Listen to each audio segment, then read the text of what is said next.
Hola, les habla el profe Yus. Vamos a hablar del efecto que tienen los sismos, los eventos sísmicos sobre los edificios. A eso le llamamos respuesta sísmica. Básicamente la respuesta sísmica de un edificio depende de factores, digamos, externos al edificio y también de factores internos de la constitución del edificio, o sea, de la estructura del edificio y sus componentes. Entonces, dentro de los factores externos está, pues, lógicamente el sismo como tal, el movimiento que se genera allá en el interior de la Tierra y que se transmite a través del suelo y llega a la superficie en forma de desplazamientos del suelo, de movimientos, y está muy relacionado, pues, con el tema de la distancia, de la profundidad, de la magnitud, pues, de la energía liberada.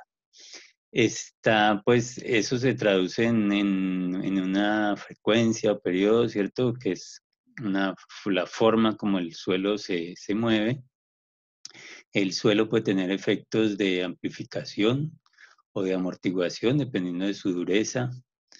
Eh, entonces, en suelos blandos tiende a amplificar y eh, en suelos duros a de amplificar, o sea, amortiguar.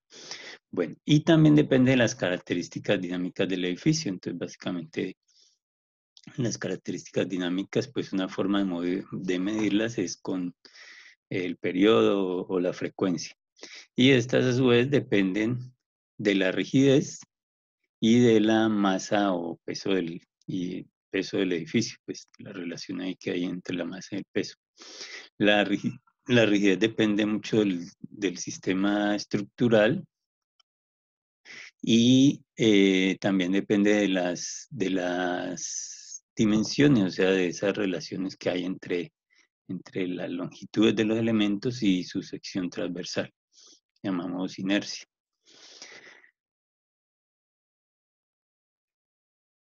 Bien, entonces aquí en este esquema se puede ver, en el suelo se produce el sismo, el suelo transmite esas vibraciones a través del suelo, se van transmitiendo y va subiendo, digamos, la onda hacia el edificio y el edificio responde de alguna manera con un movimiento, ¿cierto? El suelo se mueve de una manera y el edificio va a responder de acuerdo con ese movimiento que le imprime el suelo producido por el sismo y sus, sus características propias de dinámicas que van a hacer que él se mueva de cierta manera.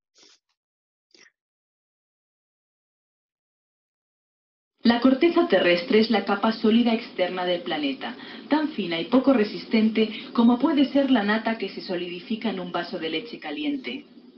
En un principio era una capa uniforme, pero a lo largo de los periodos carbonífero, pérmico, triásico, jurásico, cretácico, terciario y cuaternario se fueron desplazando hasta tomar la forma tal y como hoy las conocemos. Las placas se dividen aproximadamente como los continentes. Placa norteamericana, euroasiática, sudamericana, africana,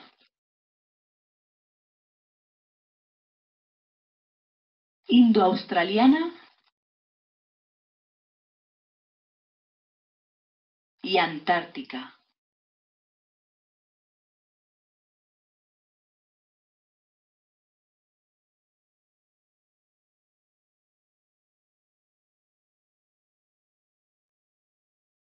La fragmentada superficie de la Tierra está formada por grandes placas. Debajo de la Tierra, rocas fundidas empujan a las placas que se sitúan encima, debajo o unas contra otras. El resultado es que las fosas marinas son cada vez mayores y los continentes se desplazan a nuevas posiciones. Emergen cadenas montañosas, mientras fallas y simas se marcan en el paisaje. Los volcanes arrojan con fuerza materiales desde las profundidades del planeta.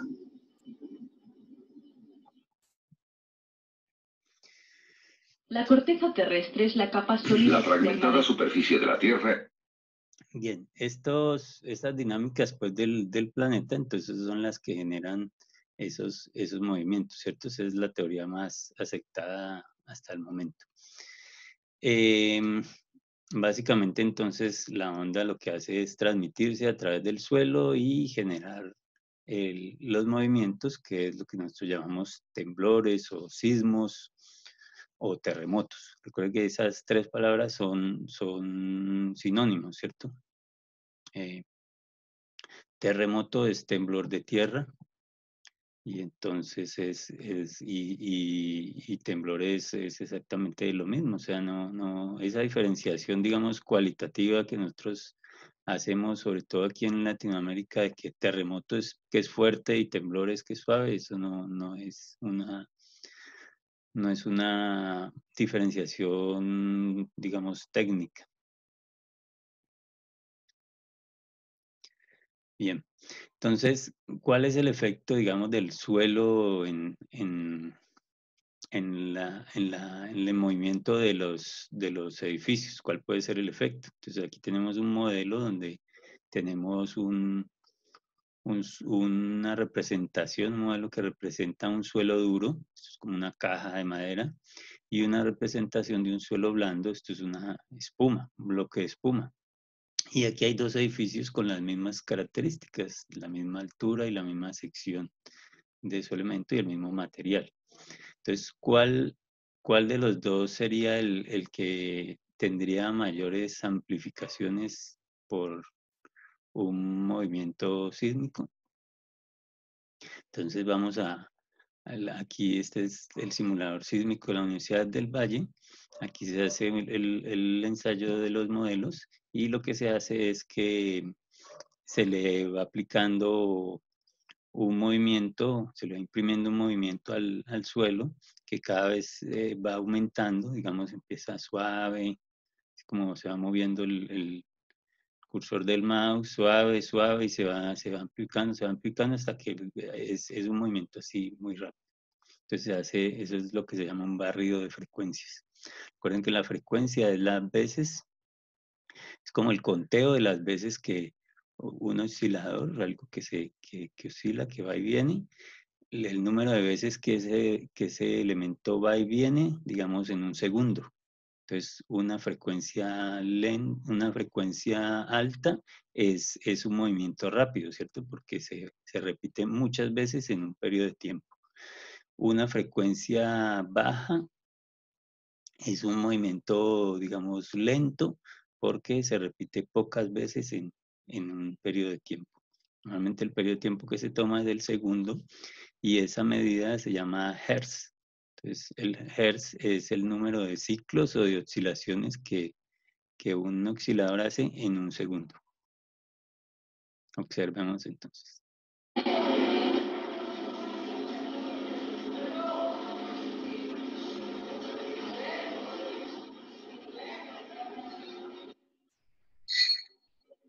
Ahí empieza la máquina a hacer el movimiento cada vez más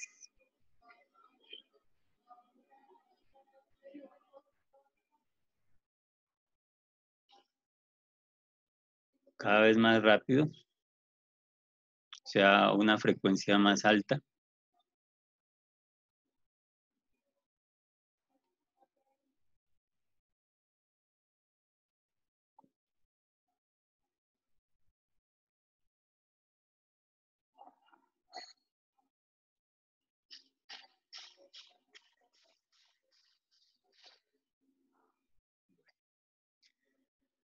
Entonces, si usted había supuesto que el edificio que se iba a mover más era el rígido, no es así. El que más efecto tiene, o sea, de amplificación de la onda es el del suelo, el del elemento de la espuma, o sea, que los suelos blandos tienden a amplificar las ondas, ¿cierto? O sea, un sismo que puede ser de magnitud moderada puede llegar a una ciudad y puede hacer mucho daño por el efecto, digamos, de sitio, el efecto local del suelo que está allí en esa población, en esa ciudad, y entonces hace que la onda se amplifique y los daños sean mayores en ese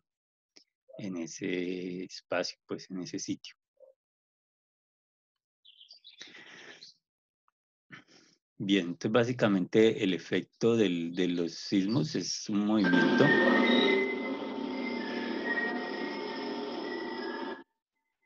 que se va a dar en el edificio como respuesta a el movimiento que se da en el suelo. Entonces, básicamente es la ley de la inercia la que está jugando allí, ¿cierto? Cuando el suelo se mueve hacia un costado, eh, el edificio trata de quedarse en su sitio, donde estaba, digamos, la losa trata de quedarse en su sitio, entonces ya el edificio queda deformado, ¿cierto? Es como si le movieran el piso, o sea, estas patas, digamos, del edificio, las columnas, se desplazan hacia acá y este punto del edificio, o sea, la losa trata de quedarse en su sitio. Esa es la ley de la inercia de Newton, la primera ley de Newton. Entonces, la losa trata de quedarse en su sitio y esto se desplaza para acá. Como ella no se puede quedar así inclinada, ¿cierto? Entonces ya lo que hace es, por la elasticidad y por el amortiguamiento que tienen las columnas, ellas tratan de volver a su posición, ¿cierto? Ellas tratan de recuperar su forma. Y al intentar eso, esta losa se va para allá y lo que hace es que empieza a oscilar, porque ya cuando vuelve a su posición normal no se queda así, sino que pasa como al otro lado y entonces empieza a producirse el movimiento oscilatorio. Y si además el suelo se sigue moviendo, pues ese movimiento también sigue eh, afectando el edificio y sigue generando una respuesta de este.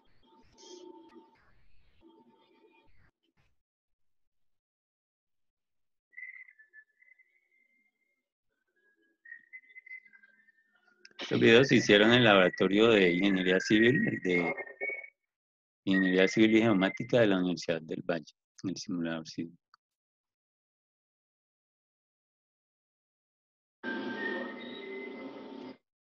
Bueno. Ahora vemos una tercera demostración, un tercer experimento, donde lo que vamos a mostrar es tres modelos de tres edificios, entonces son tres barras pegadas a la mesa, y esas barras tienen tienen la misma sección transversal, mismas dimensiones, pero su longitud es diferente. Entonces esta es una barra corta, esta es una barra media, y esta es una barra muy larga, que aquí se salió un poco del plano del, del video. ¿Cuál de las tres se moverá más? Algunos dicen que, como pregunta uno, algunos dicen que la más grande, otros que la mediana, que la pequeña. Bueno, vamos a ver.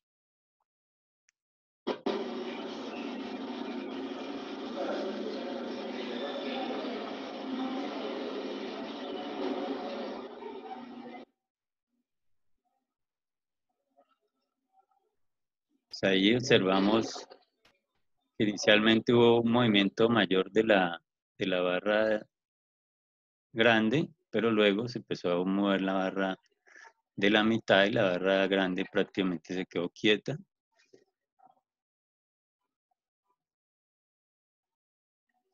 Observen que ahora la barra larga está haciendo una oscilación diferente a la normal, ¿cierto? Que es de moverse de un lado a otro como un péndulo, y está entrando en lo que se llama un segundo modo de vibración. Y ahora es la barra pequeña la que tiene la mayor respuesta. Vamos a repetirlo. Miren, movimientos suaves y empieza la barra larga a moverse. Luego Observen aquí, traten de tener el puntero como referencia para que observen el movimiento que hace la máquina.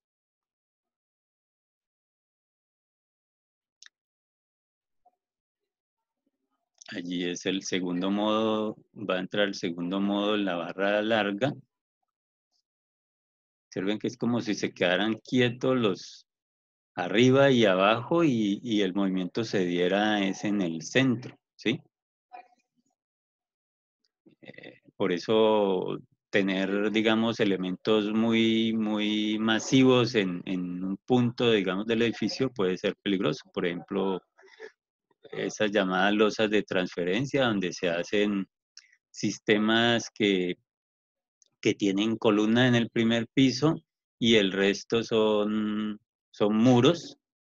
O sea, se hacen columnas en el primer piso para facilitar los parqueaderos y en el resto se hacen muros, sistemas de muros y que son muy rígidos. Entonces, muy flexible en el primer piso, muy rígido en el segundo. Y para poder lograr eso, hay que hacer una losa de transferencia, o sea, una losa grande que sea capaz de tomar las cargas de los muros, ¿cierto? Y transferirlas a las columnas, ¿sí? Porque ustedes saben que las cargas de los muros son cargas lineales y en las columnas son puntuales. Entonces, cogen toda esa carga lineal y la llevan a los puntos de las columnas. Entonces, se necesita una losa grande para hacer eso. Y esa losa es muy pesada. Entonces, si usted tiene un elemento pesado y se da ese segundo modo de vibración, donde aquí, digamos, está la losa de transferencia, y si se diera este movimiento, entrar al edificio en ese segundo modo, entonces eso puede ser problemático para la edificación. Bien, si observan el movimiento de la mesa, lo que ha ido es aumentando como su velocidad, ¿cierto? Entonces inicia muy suave, aquí se ve, ¿cierto? Inicia muy suave, va aumentando,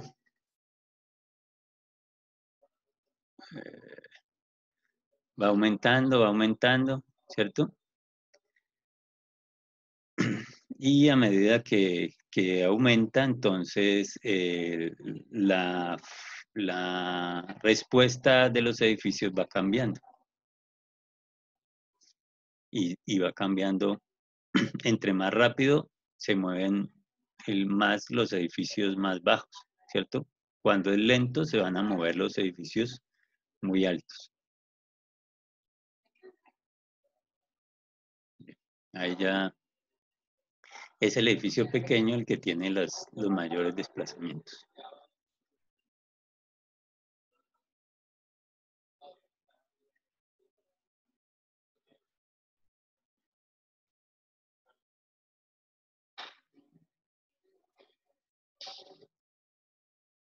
Bien.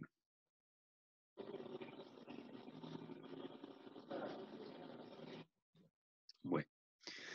Entonces, ¿por qué ocurre esto? Observen que la forma como se mueve en un edificio corto, de manera natural, o sea, si yo simplemente lo pongo a oscilar de manera libre, oscilación libre, un edificio corto oscila como a esa velocidad,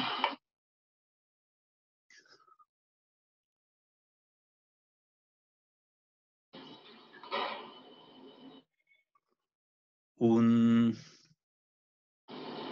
edificio alto oscila a una velocidad menor. Entonces, uno no habla de velocidad, sino que habla de frecuencias o de periodos, ¿cierto? Entonces, la frecuencia ya sabemos que es el número de veces que el oscilador pasa por, digamos, por la posición de equilibrio, ¿cierto? Que es la del centro. Entonces, yo cuento cuántas veces pasa ese oscilador por la posición de equilibrio y esa sería la frecuencia.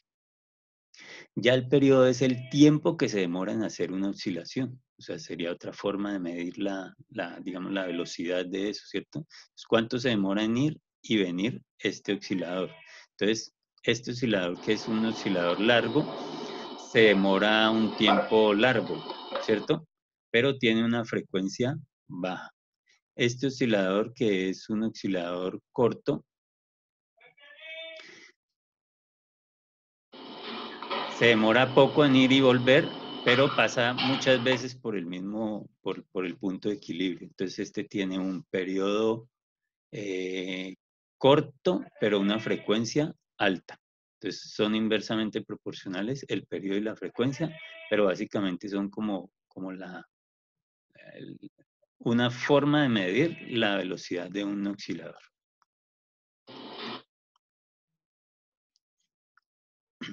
Entonces, lo que realmente sucede es que si yo muevo la mesa de tal forma que coincidan la forma de moverse con la forma como se mueve naturalmente el edificio, entonces yo voy a lograr que se mueva más un modelo, ¿cierto? Corto.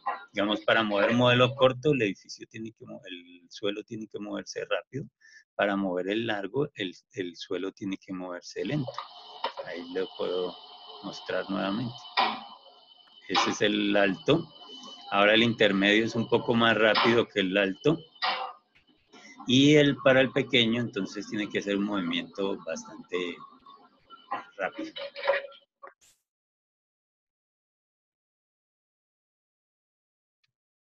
Bueno, eso en la realidad, en la práctica, ¿cómo se traduce? Entonces, básicamente es que el, la ruptura, la liberación de energía, ¿cierto? Por el efecto de las placas se da por allá a muchos metros de distancia abajo en la Tierra. Ese movimiento genera vibración y esa vibración se transmite a través del suelo. Entonces, el efecto, por ejemplo, de la distancia, de que una ciudad esté cerca al foco del sismo o esté lejos, sería este. Entonces, si el hipocentro, recuerden de que es el punto donde se produce la ruptura, y el epicentro, que es lo que uno oye en las noticias, es el punto que queda verticalmente arriba del foco o hipocentro. Entonces, aquí sería el epicentro, ¿cierto? Entonces, es la ciudad donde se presentó.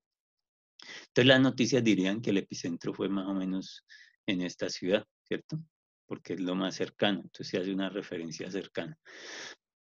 Entonces la onda lo que hace es que viaja y cuando llega a esta primera ciudad que está cerquita al epicentro, la onda viene rápida, ¿cierto? Viene con una frecuencia alta, entonces viene con altas frecuencias. Pero ella a medida que avanza, ya va avanzando por la roca y se va transmitiendo al suelo, a medida que avanza esa onda que venía muy rápido se va haciendo más lenta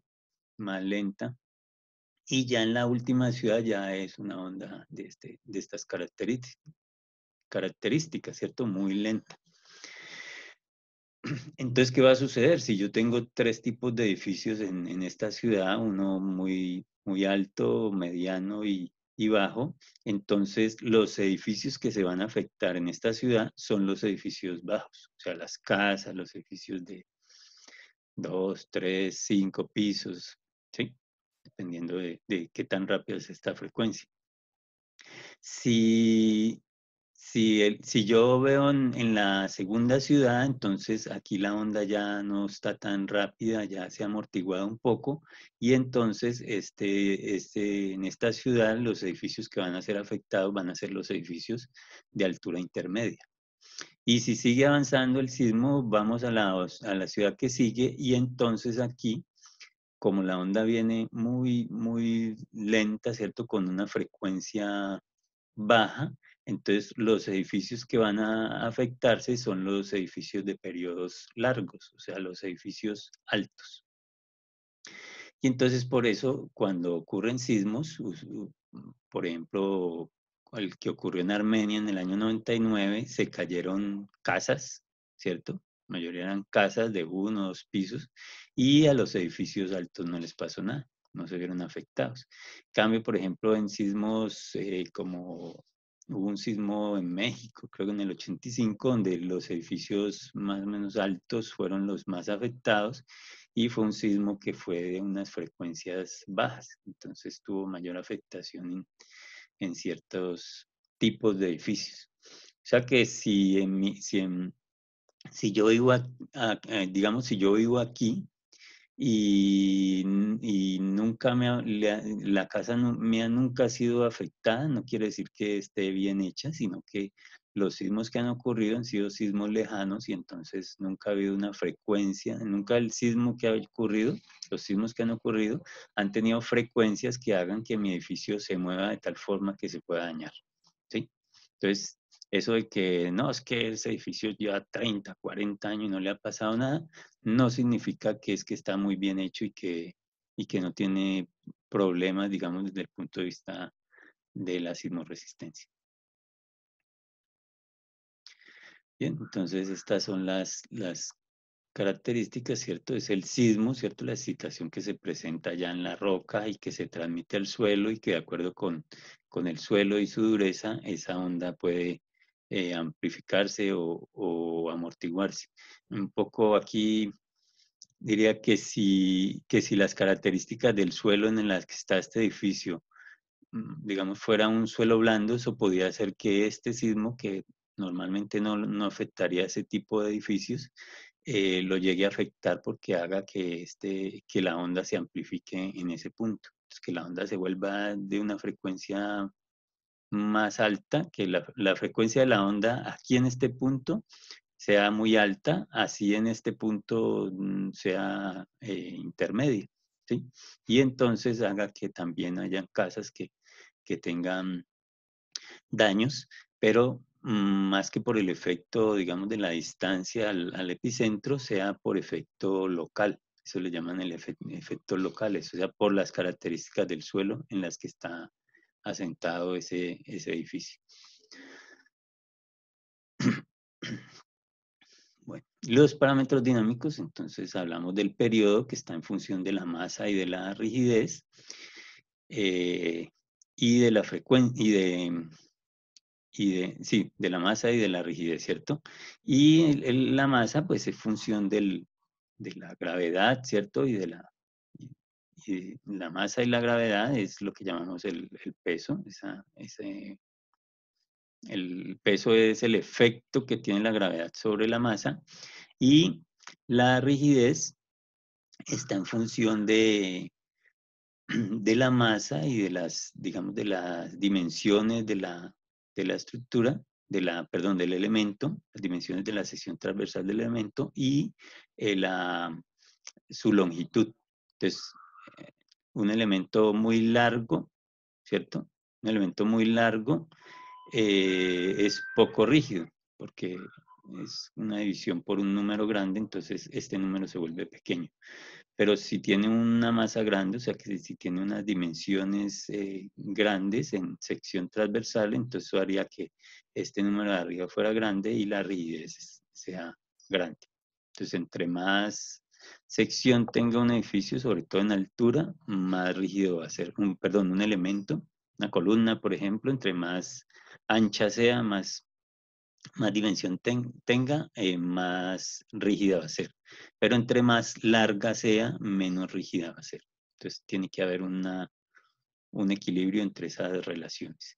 Y la relación entre el periodo y la frecuencia es inverso, ¿cierto? Frecuencias altas significa periodos cortos. Frecuencias bajas significa periodos altos o largos.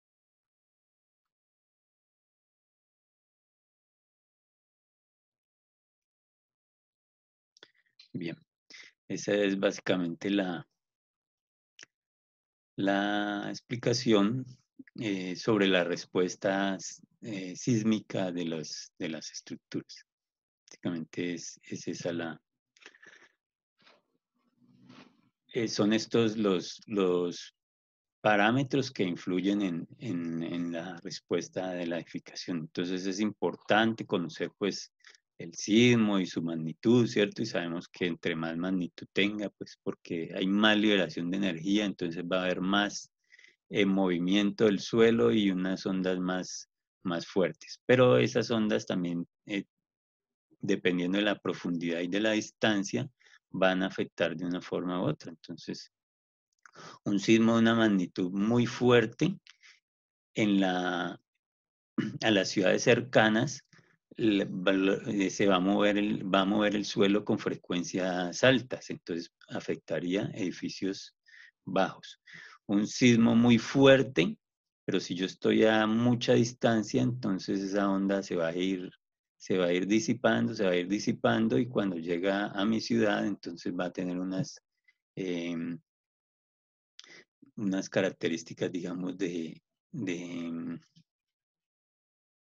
del movimiento de periodos largos, o sea, de frecuencias bajas, que no me va a afectar, por ejemplo, las casas, los edificios pequeños, sino normalmente los edificios altos. Y la ventaja allí es que los edificios altos normalmente están muy bien construidos, ¿cierto?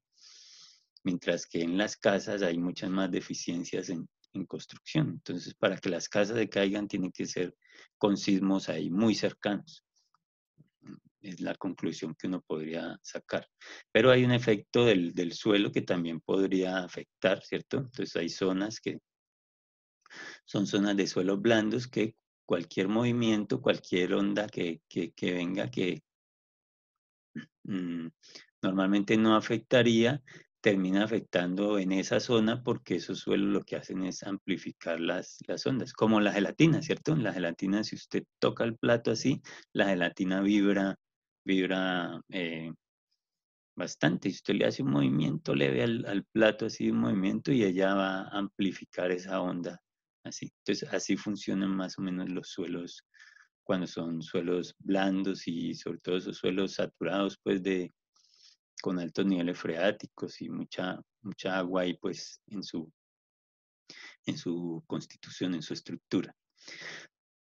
Y pues ya sabemos que los parámetros dinámicos son la frecuencia, ¿cierto? Que es el número de veces que un oscilador pasa por su posición de equilibrio, y el inverso de esta, que es el periodo, que es el tiempo que se demora en hacer esa oscilación. Entonces, un periodo largo significa frecuencia baja, ¿cierto? Si yo me demoro mucho en ir y volver, ¿cierto? Me demoro bastante, quiere decir que estoy pasando pocas veces por la posición de equilibrio en un segundo, ¿sí? Mientras que una frecuencia alta, o sea, si yo paso muchas veces por la posición de equilibrio en un segundo, en el ir y venir, estoy hablando en estructuras tipo péndulo, que son los edificios, entonces si yo voy y vengo muy rápido, quiere decir que tengo una frecuencia alta, ¿cierto? Paso muchas veces en un segundo por el centro, pero mi periodo, el tiempo que yo me demoro en ir y volver es corto, es corto. Y que la rigidez depende básicamente en las columnas pues del material, claro, de la sección transversal, o sea, de las dimensiones ancho y altura, y sobre todo de la altura, y de la longitud. Entonces, algo muy alto, si yo tengo una viga rectangular, por ejemplo, de sección alta, es rígida. Si la cuesto, ¿cierto? Si la vuelvo como una viga, lo que llaman una viga plana, entonces va a ser muy flexible, ¿sí? Va a tener una rigidez baja. Y si yo tengo un elemento corto, ese elemento es rígido, pero si lo hago muy largo, ese elemento se vuelve más flexible.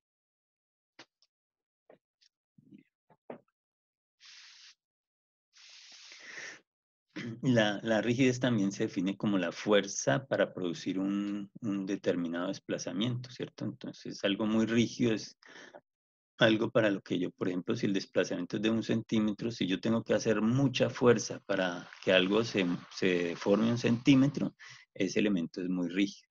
Si yo con poca fuerza hago que ese desplazamiento, que ese elemento se desplace 1 centímetro, entonces es un elemento flexible.